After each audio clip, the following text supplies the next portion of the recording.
आज का ये एपिसोड शुरू करने से पहले एक छोटी सी बात। क्या आप भी अपना पॉडकास्ट बनाने की सोच रहे हैं? तो एंकर ट्राई कीजिए। ये पॉडकास्ट बनाने का सबसे आसान तरीका है। नंबर 1, ये फ्री है। नंबर 2, इसमें कई सारे ऐसे टूल्स हैं जो आपको अपने फोन और कंप्यूटर पर रिकॉर्ड और एडिट करने की फैसिलिटी देते हैं। नंबर 3, आप अपने पॉडकास्ट को डिस्ट्रीब्यूट भी कर सकते हैं, जिससे इसे स्पॉटिफाई और दूसरे प्लेटफॉर्म पर सुना जा सके। तो डाउनलोड कीजिए फ्री एंकर ऐप या विजिट कीजिए anchor.fm पर अपना पॉडकास्ट स्टार्ट करने के लिए। ये तो थी एक छोटी सी जानकारी, और अब शुरू करते हैं एपिसोड का सिलसिला। तो आज के एपिसोड में लीजिए सुनिए रविंद्रनाथ टैगोर के लिखे उपन्यास चोखेर बाली के हिंदी अनुवाद आंख की किरकिरी का भाग 7, मेरी यानी समीर गोस्वामी की आवाज में। राजलक्ष्मी अपनी जन्मभूमि में पहुंच गईं। तय था कि बिहारी उन्हें पहुंचाकर लौट आएगा, किंतु वहां की अवस्था देखकर वो लौट न सका। राजलक्ष्मी के मायके में सिर्फ 2-1 अतिवृद्धा विधवा जीवित थीं। चारों ओर घना जंगल और बांस के झाड़ थे। तालाब का पानी हरा हो चुका था और दिन दोपहर को सियार बोला करते थे, जिससे राजलक्ष्मी का चित्त उद्भ्रांत हो उठता था। बिहारी ने कहा, मां, है तो ये जन्मभूमि ही, पर इसे स्वर्गादपि गरियसी हरगिज नहीं कहा जा सकता। चलो अब कलकत्ते चलो, यहां तुम्हें अकेले छोड़ जाना अधर्म है। मुझसे ये हरगिज न होगा। राजलक्ष्मी का भी जी उकता गया था। इतने में विनोदनी आ गई और उससे राजलक्ष्मी को सहारा मिल गया और विनोदनी को भी आश्रय मिल गया। विनोदनी का परिचय शुरू में ही दिया जा चुका है। किसी समय महेंद्र और उसके अभाव में बिहारी के साथ उसके ब्याह की बात चली थी। विधि के विधान से जिसके साथ उसका शुभ विवाह हुआ था, उस आदमी की समस्त अंतरेंद्रियों में तापतिल्ली ही थी सबसे प्रबल, और उसके अतिभार के कारण ही वो अधिक दिन तक जीवन धारण न कर सका।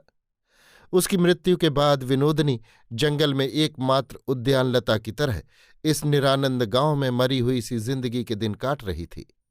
आज उस अनाथा ने आकर बड़ी भक्ति से अपनी फफुआ सास राजलक्ष्मी के पांव लागे और उनकी सेवा में आत्मसमर्पण कर दिया। सेवा इसी का नाम है। एक क्षण के लिए भी आलस नहीं। कैसा साफ सुथरा काम है, कैसी उम्दा रसोई बनाती है और बोली कितनी मीठी। राजलक्ष्मी कहती, अबेर हो गई है बेटी, अब कुछ खा पी लो, जाओ। भला वो कब सुनने लगी। पंखे से हवा करते करते जब तक सास को सुला नहीं देती, तब तक उठने का नाम नहीं लेती। राजलक्ष्मी कहती, ऐसा करने से तो तुम बीमार पड़ जाओगी बेटी। विनोदनी अपने प्रति अत्यंत उपेक्षा और तुच्छता का भाव दिखाकर कहती, हम लोगों का दुख का शरीर ठहरा बुआ जी, बीमारी कभी भूल के भी नहीं फटकती हमारे पास।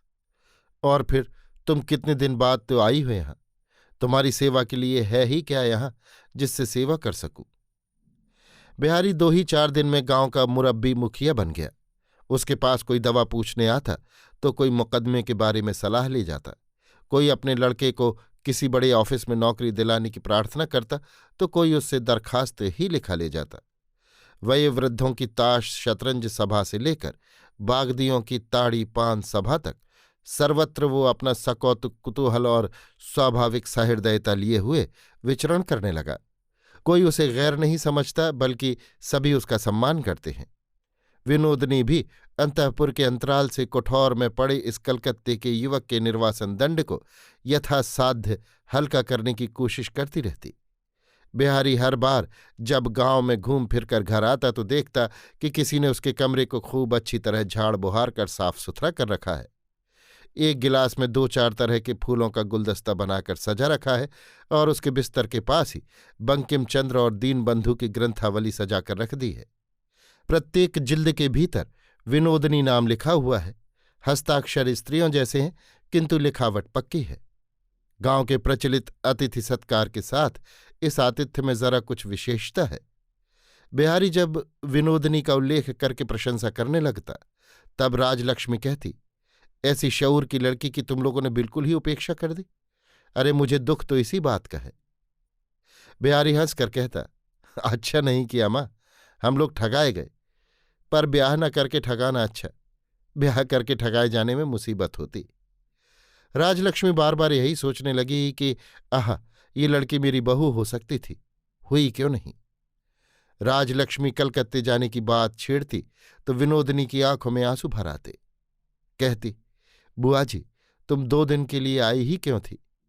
जब तुम्हें मैं जानती न थी तब तो किसी न किसी तरह दिन कट जाते थे, पर अब तुम्हारे बिगर मुझसे रहा कैसे जाएगा। राजलक्ष्मी मन के आवेग में कह डालती, बेटी, तू मेरे घर की बहू क्यों नहीं हुई? तब तो मैं तुझे छाती से लगा के रखती।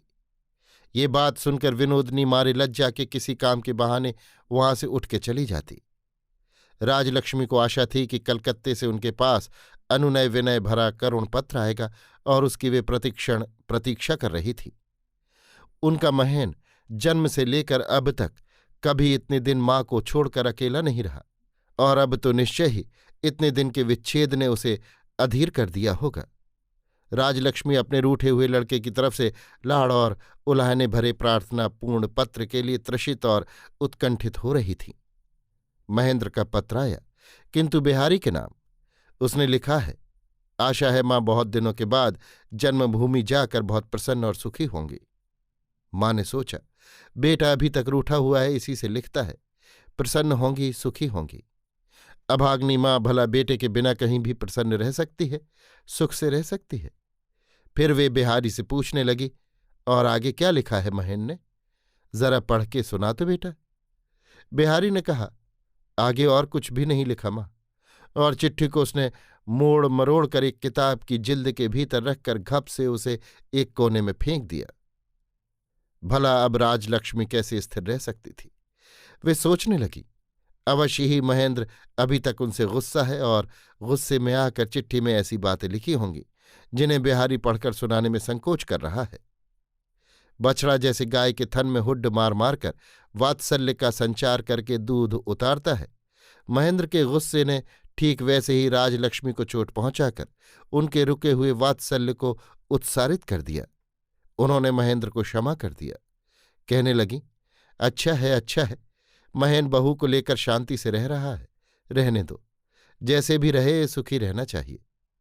बहू के बारे में अब मैं कुछ नहीं बोलूंगी, मैं उसे कष्ट थोड़े ही देना चाहती हूं। देखो तो भला, जो माँ उसे घड़ी भर के लिए कभी भी अपने से अलग नहीं रख सकती थी, वो माँ इतनी दूर चली आई तो क्यों नहीं उसे गुस्सा आएगा। कहते कहते राजलक्ष्मी की आंखों में आंसू भर आए। उस दिन राजलक्ष्मी बिहारी से बार बार आकर कहने लगी, जाओ बेटा, तुम नहा धो लो, यहां तुम्हारा रहन सहन बड़ा अनियमित हो रहा है। किंतु बिहारी को उस दिन नहाने खाने की प्रवृत्ति ही नहीं हुई। उसने कहा, मां, मुझ जैसे अभागे अनियम में ही ठीक रहते हैं।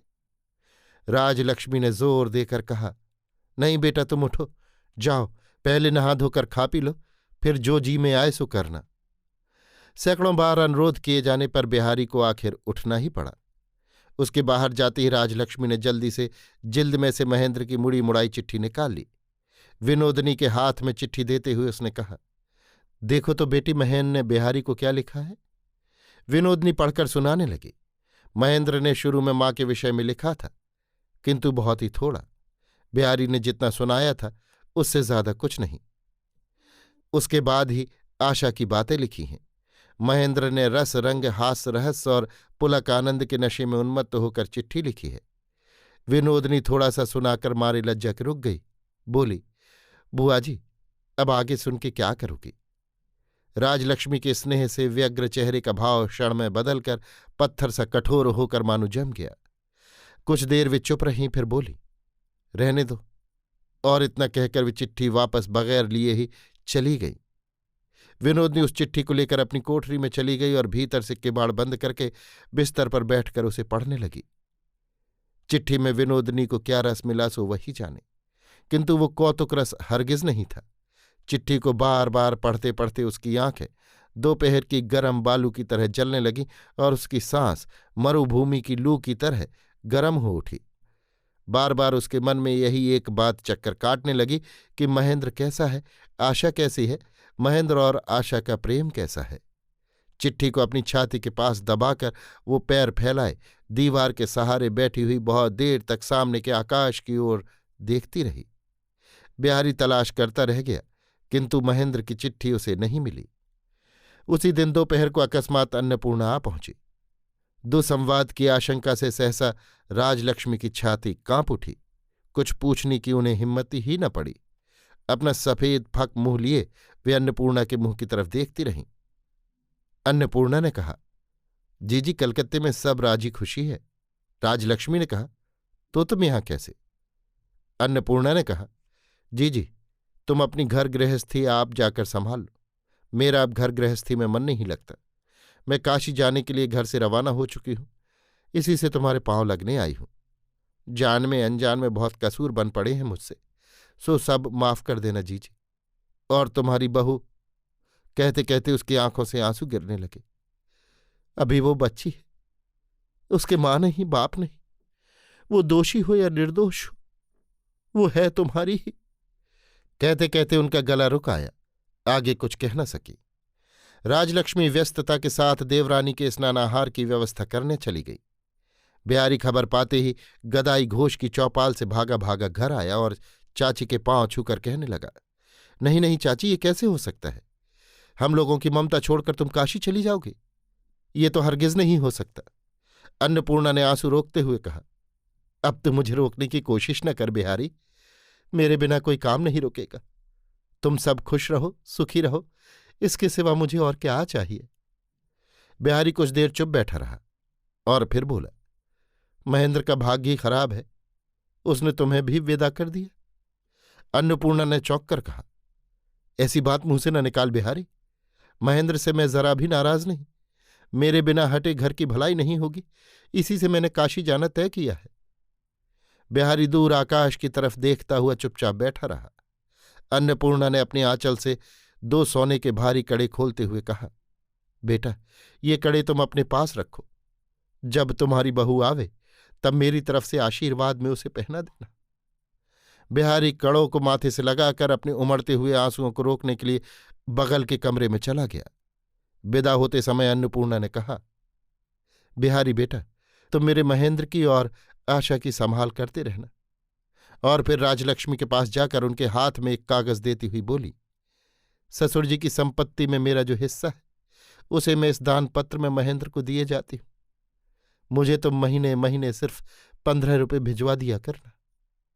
इतना कहकर अन्नपूर्णा ने जेठानी के पांव से माथा छुआकर प्रणाम किया और पांवों की धूल माथे से लगाई और फिर काशी के लिए विदा हो गईं। अभी आप सुन रहे थे रविन्द्रनाथ टैगोर के लिखे उपन्यास चौखेर बाली के हिंदी अनुवाद आंख की किरकिरी का भाग 7 मेरी यानी समीर गोस्वामी की आवाज में।